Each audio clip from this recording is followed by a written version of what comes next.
Well, I'm wearing a Superman shirt, so obviously it's time to talk about Star Wars. Let's do it.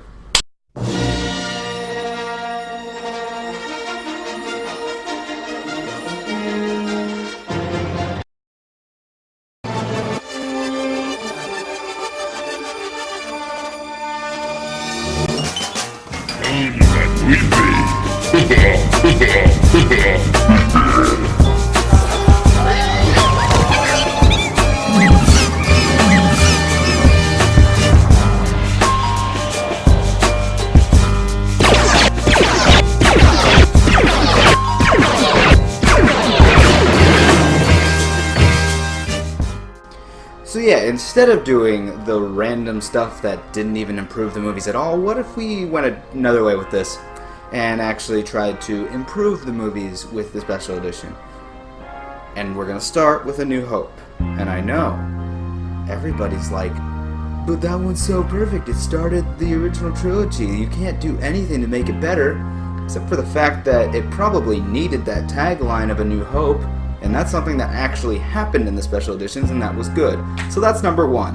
It needed a tagline. Yes, Star Wars Episode 4 A New Hope should have been in the crawl if the entire saga was planned.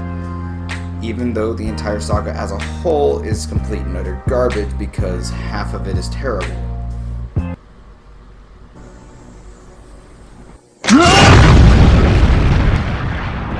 Perfectly balanced as all things should be. But that is neither here nor there. We're here to talk about A New Hope. So, let's talk about it. What about the movie itself could have been changed by the special editions to make the original theatrical cut better?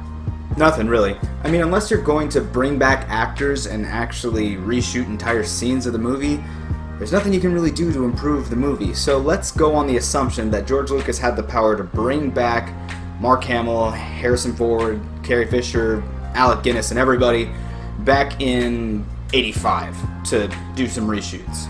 Let's go off that assumption. What could we have done with that? A lot of things, but we're really only going to focus on two. And it starts with introducing Luke Skywalker.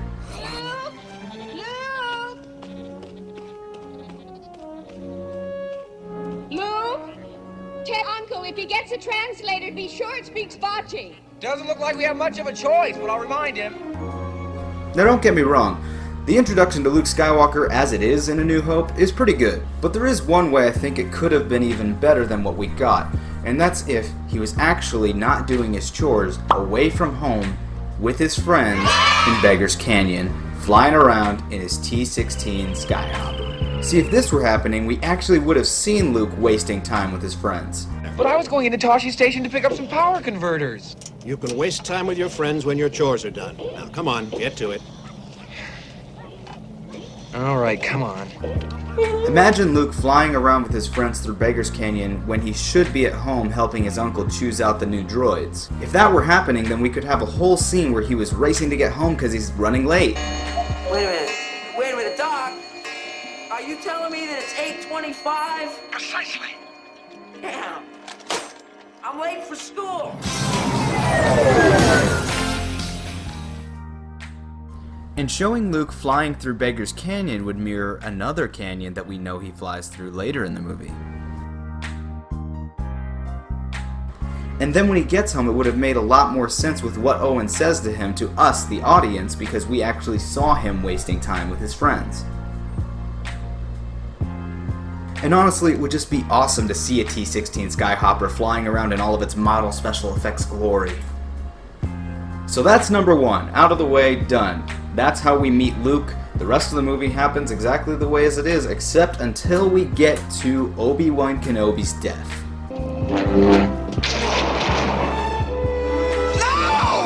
Okay, so everybody and their grandmother has talked about the fight choreography in Obi-Wan and Darth Vader's battle in this one. I don't have a problem with it, honestly. But if you want to, you could have brought back Alec Guinness or even just used a stunt double and put in new scenes where a guy's dressed up as Darth Vader and a guy's dressed up as Obi-Wan Kenobi and they fight and it looks cool.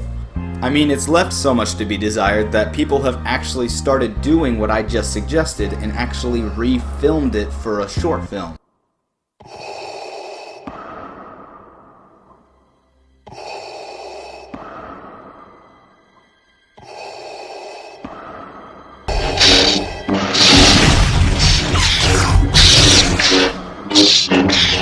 But this number 2 change has more to do with how Obi-Wan dies and what Luke does in reaction to it. And in order to explain it, I have to go back to one of the most iconic scenes in any Star Wars movie, and that's when Leia and Luke swing across the chasm in the Death Star while being shot at by stormtroopers. This sequence is awesome and I love it, but pay attention to the gun. Blaster for the people who are super nerds. Good luck.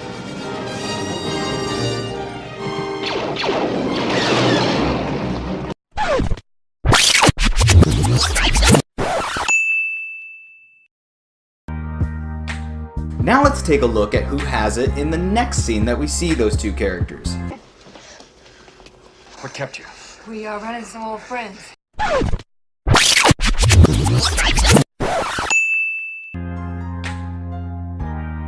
Luke shouldn't have the blaster. And this is the part that I would reshoot. And it's really the biggest change that I think brings everything full circle for Luke. So if Luke didn't have a blaster, what would he have to defend himself? What is it? Your father's lightsaber. This is the weapon of a Jedi Knight. Not as clumsy or random as a blaster.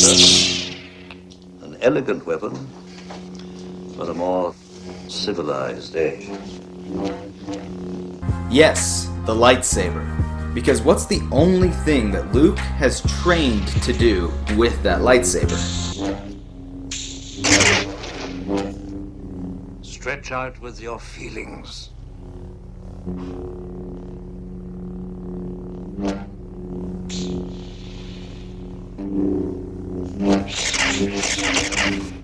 You see?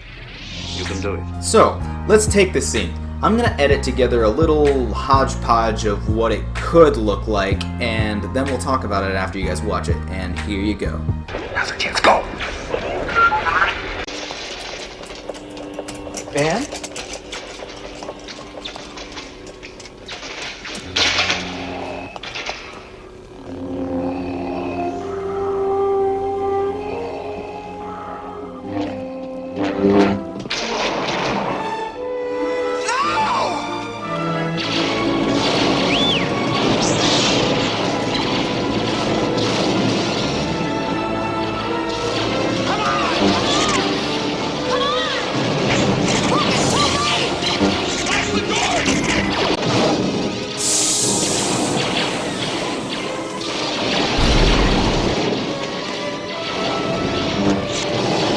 Run, Luke, run. I hope that old man got the tractor beam out of commission or this is gonna be a real short trip. Okay, hit it!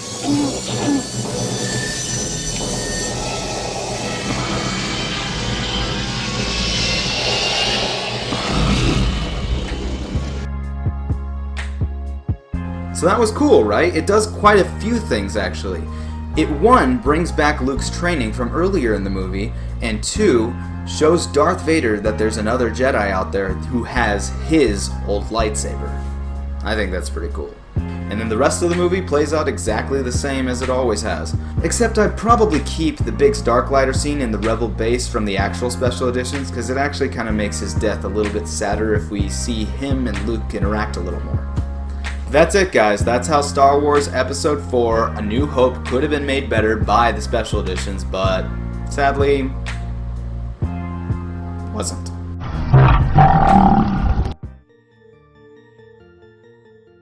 Hey everyone, let us know down in the comments what you might have changed about A New Hope. Like, share, and subscribe, and remember, we're not your boss, we're your friends, so comment at us, we really want to talk to you. Support us on Patreon, we already got 2 people right there who are rocking Patreon for us. Thank you, goodbye.